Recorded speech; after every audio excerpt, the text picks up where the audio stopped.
Unifimes Trindade 2023.1 diz o seguinte: uma firma alemã especializada na fabricação de metralhadoras conseguiu inserir uma nota no jornal Le Figaro para que o governo francês planejasse duplicasse o número de metralhadoras.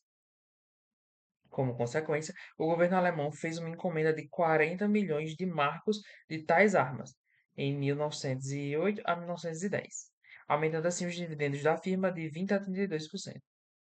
Uma firma britânica, argumentando que seu governo subestimara de modo grave o programa de rearmamento alemão, beneficiou-se com 250 mil libras esterlinas por cada encoraçado encomendado pelo governo britânico. Então, bora lá.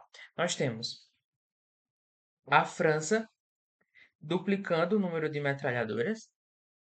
Nós temos o governo alemão, em resposta a essa duplicação de de número de metralhadoras da França, aumentando também o número de metralhadoras construídas na Alemanha, né, em 1908. E além disso, em resposta, uma firma britânica, né, disse que o governo britânico não podia ficar parado vendo os outros estados se armarem e a Inglaterra não, fez com que o governo britânico encomendasse dela encoraçados, né, que são navios,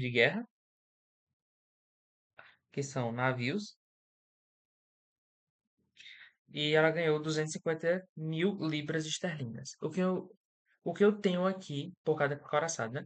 O que eu tenho aqui no texto? Eu tenho empresas bélicas, empresas nacionais bélicas, né, empresas de armas, ganhando dinheiro dos governos para armar a nação. Eu tenho isso.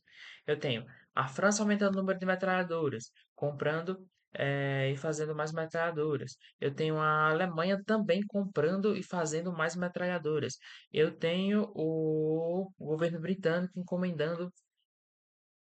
encomendando encoraçados, navios de guerra, né?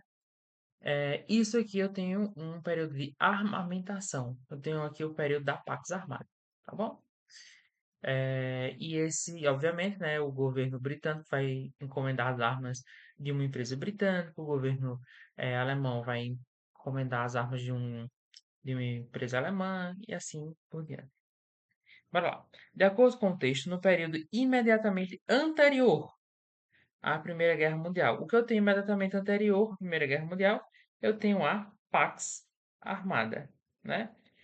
É um estado de paz, mas que os governos sabem que um grande conflito se aproxima e que eles precisam se armar. Então, letra A. Sociedades economicamente desenvolvidas permaneciam sob o controle administrativo direto do capital industrial. Ó, está dizendo que o capital industrial, as indústrias, era quem governava as sociedades. Na verdade, não, tá? O capital industrial vai ter uma grande influência nas decisões do governo, mas ainda quem domina, né, o destino da nação é a classe política, né? O controle administrativo direto está na classe política, na elite política, e não no capital. O capital, ele tem muita influência, mas não é ele que controla a política. Letra B. Setores dinâmicos da economia industrial mantinham vínculos estreitos com os estados nacionais. O que é isso? Setores diferentes da economia mantinham vínculo direto com os governos nacionais. Por exemplo, o governo britânico encomendando navios de guerra de uma empresa britânica. Então eles tinham um contato direto. Essa empresa britânica tinha um contato direto com o governo britânico. A mesma coisa no caso da Alemanha, né? Estavam fazendo metralhadoras, então a indústria bélica estava diretamente em contato com os governantes. Então, letra B, totalmente certa. É o que o texto diz. Letra C. Nações industrializadas uniam-se militarmente no combate aos povos afro-asiáticos colonizados. Bora lá. Para resolver essa questão, essa alternativa, a gente tem que se lembrar do neocolonialismo. E o neocolonialismo era quando os estados da Europa, nesse período aqui, pré-Primeira Guerra Mundial, foram para os povos africanos em busca de matéria-prima e mercado consumidor, tá? Para escoar seus produtos. O erro da letra C é dizer que as nações atrasadas uniam-se militarmente no combate aos povos. Está dizendo o seguinte, que a França se unia com a Alemanha para acabar com o Congo. tá? E não era isso que acontecia. Era cada potência europeia tinha em si o poder bélico extremamente superior de qualquer país asiático e usava isso para dominar, né? Eles não se juntaram, né? Os estados europeus não se juntaram numa coalizão contra a África, né? Então, temos que. Letra C também está falsa.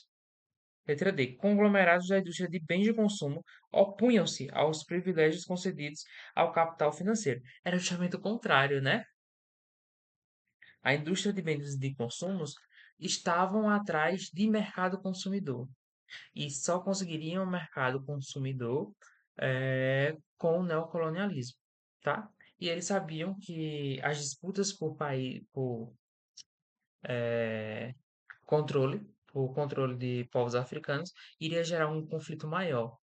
E que quando esse conflito maior chegasse, o Estado devia estar preparado militarmente para isso. Então, eles não se opunham ao ganho de dinheiro da indústria bélica, não, dos outros